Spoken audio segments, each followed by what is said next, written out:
ससुराल में कलेश होने के कारण नैना जब सुबह सुबह अपने मायके अचानक पहुंच जाती है और वहां पहुंचते ही उसके अचानक आने का कारण मां जानने की कोशिश करती है और उसकी मां पूछती, अरे नैना बेटी, ऐसा क्या हो गया जो बिना फ़ोन किए ही आ गई। तब उसे और अधिक रुलाई छूटती है। वह उन्हें रोते हुए कहती, माँ मैं अब रोहित के पास कभी नहीं जाऊंगी। तभी उसके रोने की आवाज़ सुनकर उसका भाई और भाभी भी वहाँ पहुँच जाते हैं, क्योंकि उन्हें भी उनके कमरे तक आवाज़ रोने की सुनाई देती है। तो एकदम से आकर चौंककर उनके पास पूछते हैं, दीदी आप अचानक यहाँ और रो क्यों रही हो? कुछ बताओ तो सही, हुआ क्या? तब वह कहती, रोहित आजकल मुझ पर बहुत हाथ उठाने लगे हैं। वो कहीं का गुस्सा मुझ पर निकालते हैं। तब उसकी रितु भाभी बोलती है, ऐसे कैसे आप पर हाथ उठा देते हैं? पहले भी उठाया है क्या? तब वो बोली, भाभी पहले बिजनेस में नुकसान के कारण अपनी भड़ास मुझ पर निकालते थे और अगले दिन वो मुझसे माफ़ी मांग लेते तो मैंने आप लोगों को कुछ नहीं बताया, पर अब तो बिना बात पर चिल्लाते हुए बात करते हैं। अगर उनकी बात पर तुरंत जवाब ना दो तो हाथ तक उठाते हैं। अब तो छोटी छोटी बात पर हावी होने लगे हैं। कभी चाय फीकी कहते हैं तो कभी चाय मीठी कर दी कहते हैं। इस तरह हर तरह से उन्हें मेरे से परेशानी है। तब उनकी माँ सुनीता जी समझाते हुए कहती, बेटा धीरे धीरे सब ठीक हो जाएगा। तब उसकी रितु भाभी ने कहा, अरे मम्मी जी आप कैसी बातें कर रही हैं? दीदी सब कुछ छोड़कर तभी आई है जब कुछ ठीक होने के आसार नहीं लग रहे थे। उसी समय उसका भाई बोला, दीदी कुछ समय यहाँ रहो और एक मौका देकर देखो।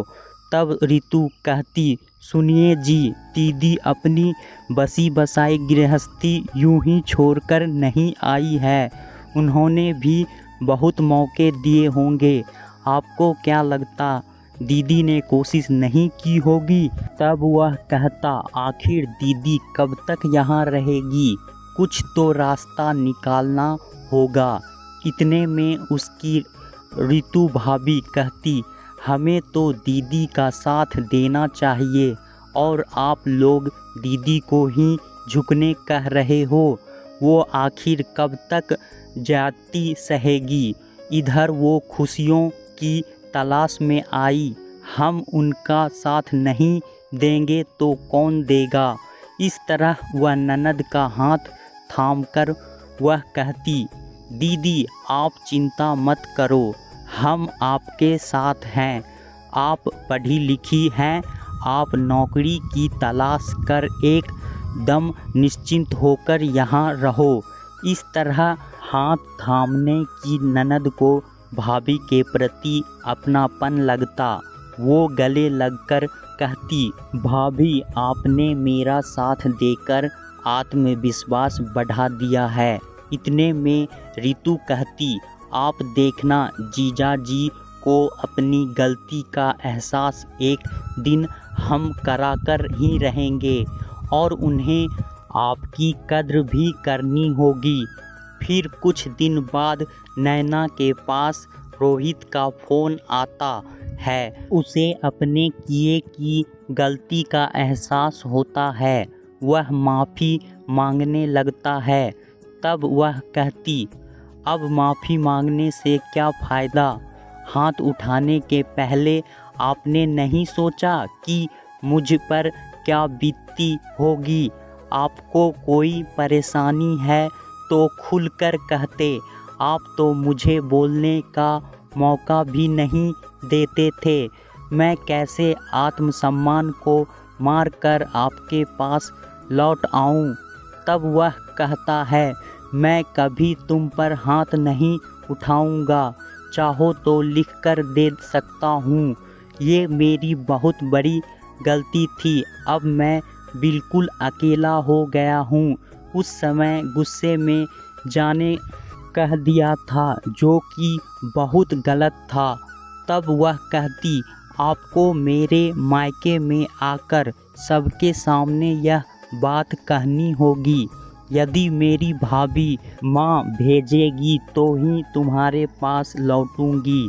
2 दिन बाद जब रोहित उसे लेने आता है तो वह कहता, चलो नैना, तुम्हें लेने आया हूँ, सबके सामने माफ़ी मांगता हूँ। तब वह कहती, मैं तुम पर निर्भर नहीं रहूँगी। मैंने अपने लिए नौकरी ढूंढ ली। मैं अपने लिए जीना चाहती हूँ। तुम्हारे इशारे की कठपुतली बनकर नहीं रहूँगी। इतने में उसकी माँ कहती, बेटा, अगर दामाद जी इतना कह रहे हैं तो एक मौका दे दो, पर तुम कभी कुछ मत सहना, क्योंकि हम तुम्हारे साथ हैं। और कभी भी कोई बात हो बेझिझक हमें फ़ोन करना। अब सहने की ज़रूरत नहीं है। भाभी भी हाथ थामकर कहती, दीदी, आपकी खुशियाँ आपके हाथ है। अब आपके पास नौकरी भी है, जो किसी कीमत पर मत छोड़ना। फिर नैना की माँ और भैया भी कहते, देखिए दामाद जी, हमने बड़ी मुश्किल से अपनी बेटी को संभाला है। अब उसके साथ ऐसा कुछ भी नहीं करिएगा जिससे नैना को तकलीफ़ हो। आप दोनों अपनी शुरुआत बहुत प्यार से करें, पर ध्यान रखिएगा, हम उसके साथ हैं। वह अकेली और कमज़ोर नहीं है। इस तरह नैना खुशी से पति के साथ चली गई। भाभी ने उसका साथ देकर उसको खुशियाँ की चाबी थमा दी और नौकरी करते हुए आत्मविश्वास के साथ पति के साथ रहने लगी। इस तरह थोड़े मजबूत इरादों से उसकी खुशियाँ की तलाश पूरी हुई। उसे पति से वो सम्मान मिला जिसकी वो हकदार थी। इसलिए अपने लिए ज़रूर कदम बढ़ाने चाहिए। दोस्तों, औरत को सहने की सलाह क्यों दी जाती है? ताकि उसका परिवार बचा रहे। किस कीमत तक सहे? आखिर क्यों? हमें अपनी बेटियों का साथ देकर, उसकी हिम्मत देकर उसके जख्म पर मरहम लगाना चाहिए, ताकि उसे अपनी ख्वाहिशों का गला ना घोटना पड़े, अत्याचार ना सहना पड़े।